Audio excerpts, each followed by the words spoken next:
I can't wait to start our next Dignilogue, our pre-planned Dignilogue. The title of it is Religion, COVID-19, and human dignity. How does religion respond to the coronavirus pandemic? My name is Phil Brown, and I've been with our network since 2006.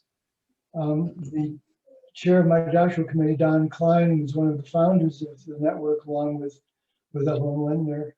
And I shared that with Linda, for whom Don Klein was also the head of her doctoral committee. So I'm really bound to the group, happily so, ever since. I do have one new role since I was with you all last year. I'm now president of a new nonprofit that continues 40-year-old work in child abuse prevention and neglect internationally. It's called the International Center for Assault Prevention. And at the end of the talk, I'll put that link on the in the chat for any of you who are interested. We're working in 12 U.S. states and 13 countries around the world, and served almost 300,000 children the year before the pandemic. So I'm very pleased to be helping with that organization. But my role here today is to facilitate this panel, and I have to tell you that it's really the creation of Bhante, of Chipa. So I'm really just in the role of trying to help him so that he doesn't have more than one role at a time, so he can invest in his own talk. But his concept was, as Linda said, to look at the way in which religious institutions have both been affected by the pandemic and have contributed both positively and negatively to it. And of course, religion, as all of us, have been deeply affected by the coronavirus. Whether individuals, religious folks are studying or living in seclusion or in communal settings, whatever their roles, the lockdown has led to both isolation in some cases, where religious spaces, temples and churches, synagogues, mosques, and monasteries have all been either forced to realign their services and how they related to their communities. And I think we're going to hear from our panel various perspectives on that because of the diversity of the panel that Bhante has put together. The challenges and opportunities that are represented by the pandemic, I think, and essentially it's a microcosm of what the rest of the society has experienced. In some cases, the institutions have been helpful by providing social support, spiritual care, and even financial assistance to the members of your communities. And sadly, in other cases, religions have been misused, and religious leaders have misused them for their own personal profits or gains, or in some cases even have contributed to the spread of the virus. So it's a complex set of issues that we're facing. And I want to introduce the panel to you now. And those of you on the panel, you'll kind of go in the same order that I'm introducing you. I'm going to introduce you all at one time, and maybe you could just kind of wave as I introduce you. Zaynab El Bernoussi, who likes to be called Z, is an assistant professor of international politics at Sciences Po Rabat and a core faculty member of the Critical Security Studies Collective. She holds a PhD in political and social sciences from the Catholic University of Louvain. She was a Carnegie Visiting Scholar at the Center for Middle East and Islamic Studies of the University of North Carolina at Chapel Hill, and also served as a Fulbright Visiting Scholar at Harvard. And her research focuses on the intersection of post-colonial theory and dignity politics. So welcome, we're so happy to have you with us. Launch right in, and so we're going to start, Z, with you talking to us about Islam's response to COVID-19, views from Morocco and Egypt. Thank you so much. Thank you, Professor Brown, for this introduction. Hello, everyone. I just shared with you slides that have a few pictures, and I think they could help while I'm presenting some of my points. So please feel free if you can open them. If not, it's all right. First, allow me please to thank my dearest friend, Dr. Chowdhury, for this very kind invitation to talk about the religious response to the pandemic. I would like also to apologize to everyone here for not being able to come earlier. So this is the end of the semester teaching, and some rescheduling really sort of changed my schedule. I would like also to extend my gratitude to our Dignity family, to everyone here. It's really great to be here and to hear you. I'm going to tackle here the religious response to the pandemic from the point of Islam, but obviously only a fraction of it. And I'll also talk about Morocco, where I'm located, and Egypt, particularly because of the leadership of Al-Azhar, this Islamic institution in Egypt, because it is an important religious authority in the Muslim world at large, meaning here that it has some similarity to the Vatican, but not really, which means the comparison is much more complex than that. I would like also to talk about the impact of the pandemic on Muslim practices and on a process of ongoing politicization of Islam. So first, here talking about similarities with other religions. With the pandemic, as Professor Brown just mentioned, many religions altered long-standing religious practices to avoid spreading the new coronavirus. Because religious gatherings are particularly pernicious in pandemic conditions, and a number of outbreaks where contagion numbers soared have been traced back to those gatherings, several religious gatherings were cancelled or highly restricted. However, it's important to note here how religions first took on a negative image on causing outbreaks or being dangerous to then become partners in the reconfiguration of our world because of the pandemic. So here, supporting the claims of safety first, before religious duties, but also becoming an actor in managing the pandemic. So, for instance, the Pope and Grand Imam of Al-Azhar together, and in the slides I had the first image, a picture of the two together, both signed a joint statement calling people to pray to God to save us from the pandemic.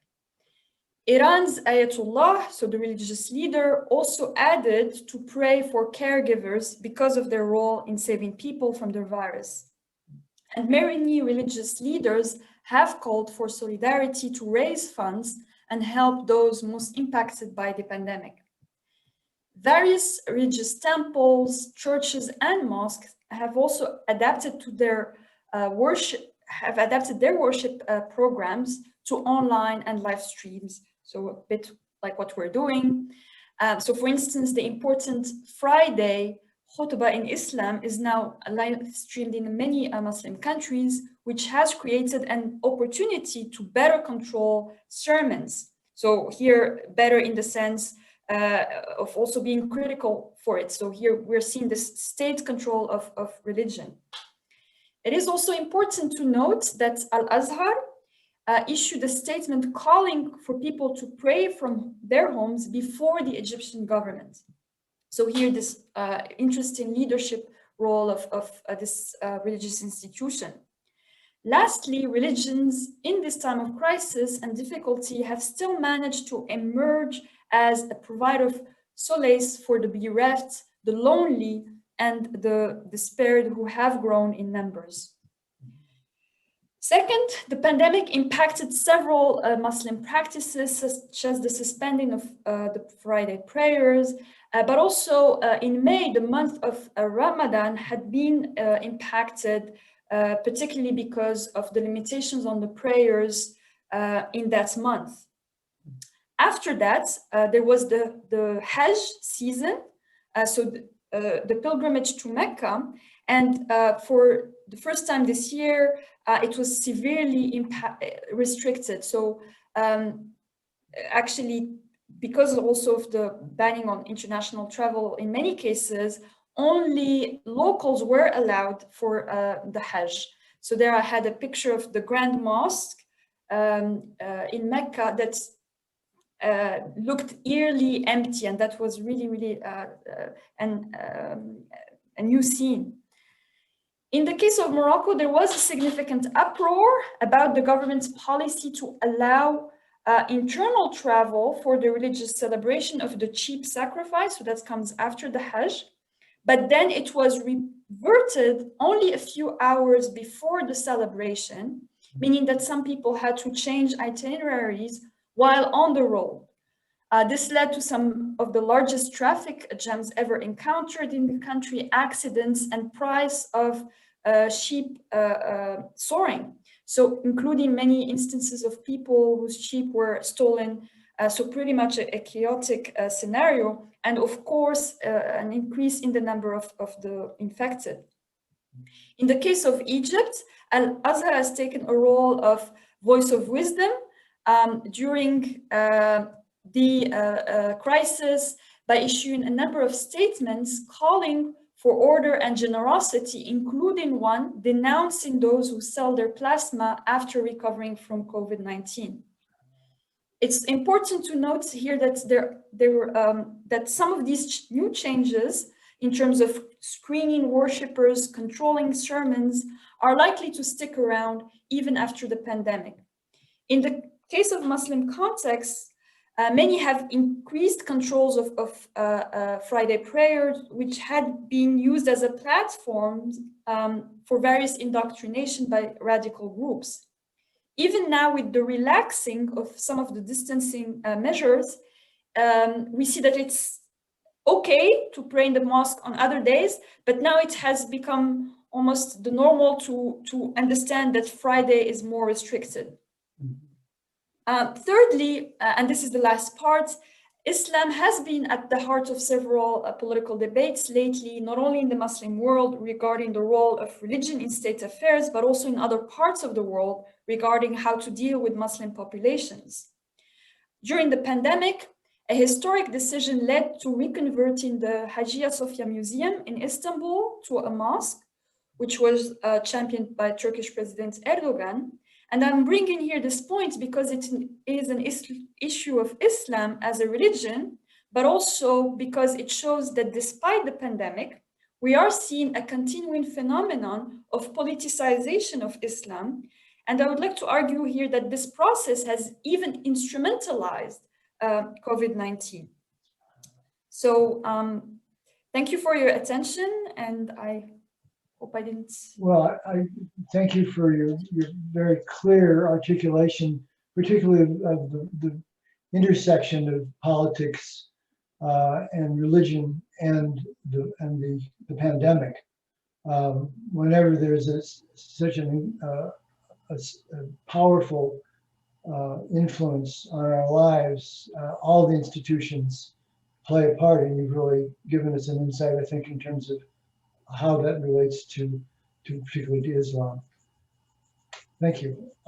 It's a profound sense of the way in which we share the impact of the pandemic, whoever we are. And as a panel, you've all given us insight, I think, that we didn't have before, about how both internationally and with your different spiritual traditions, we've seen, as you've said, kind of creative responses to both minister to the spiritual needs of your communities, but also to look beyond that to the kinds of actions that are necessary if we're to come out of this pandemic with any better sense of how we can use our common humanity to make changes in the systems that we all relate to and live in, that could give us a better sense of the kind of the dignity that we all share and need to undergird by both our individual actions as well as our ability to share in the social political realities that are different across different countries, but but impact us all individually. So thank you so much to the panel, and it's been an honor to help facilitate. And thank you so much, Bhante, for giving us all the opportunity to share the wisdom of our panel. Linda, send it back to you. I'm joining your spotlight just to say hooray. What a powerful, powerful panel we have here. What important concepts. And I'm so eager to move into our connection and reflection groups, our breakthrough rooms. So Bill, do you have anything you want to add and help us think about our conversations going into these rooms? Well, and I think the panelists have set the stage well. I think it'll be interesting for you. I guess I'm trying to empower you to, in your breakout rooms, to both think individually about your own spiritual inner life and how it's impacted you, and as well how your relationships with other people and their spiritual traditions may have assisted you in looking more broadly at how we're going to make this through this together. Perfect. Thank you so much, Phil. Hey, everyone, please give this group a big round of applause, a heart, thumbs up, whatever you would like to let them know what a powerful